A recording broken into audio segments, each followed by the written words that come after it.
سامعين الفرخة دي بتنزع ازاي؟ سامعين بتنزع ازاي؟ بصوا بصوا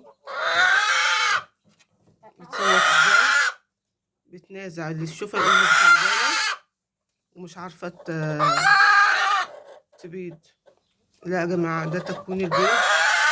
بتقعد يعني اول ما بدأت تبيض قعدت زي اسبوع كده او 3 4 ايام تنازع كده، وبعد كده تبيض.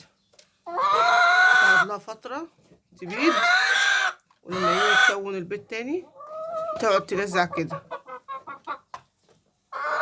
يعني هي ما فيهاش حاجة يا جماعة، دي بقالها فترة عندي بتعمل كده. تقعد اسبوع تقعد تنازع كده، كل اللي يسمعها يقول لي دي تعبانة، هي عايزة تبيض ومش عارفة تبيض. لا يا جماعة، هو تكون البيض بيتكون.